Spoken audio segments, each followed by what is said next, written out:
Ito yung lugar na parati nating dinadaanan. At ngayon na lang uli natin nadaanan. Ito yung mga kaganapan. May bago ng daan. Hindi ko alam kung pwede pang pumasok. Hinarangan nila.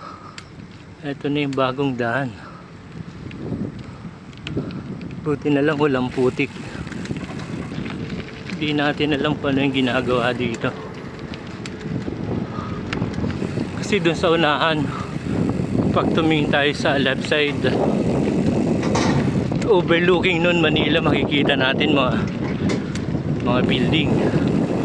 Yung sabi nila yung maputik yung dadaanan, yun lang yung portion na may ginagawa, Calax.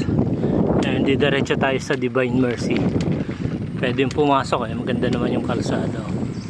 Ito yung madadaanan natin dito, yung right side natin. Ito na yung Riviera Golf Course. Dito lang tayo sa gilid, diretso tayo sa Divine Mercy.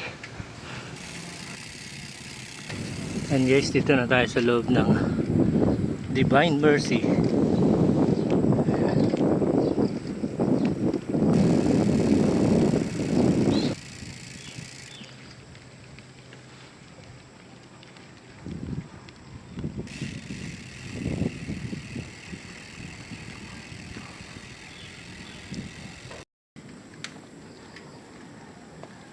Ayan guys, palabas na tayo rito.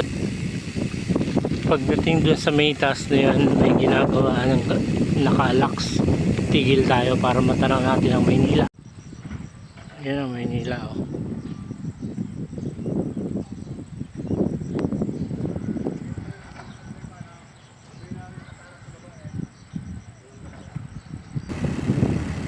Road na.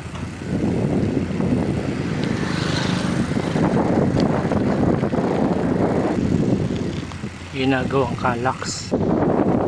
Daan dito, pero dito tayo dadaan, medyo okay ito.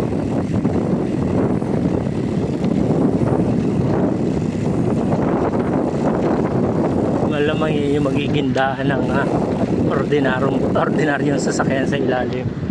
Tapos itong ibabaw na to, ito yung magiging Calax. Yung ginagawa nila, tinatabunan nila ang doon.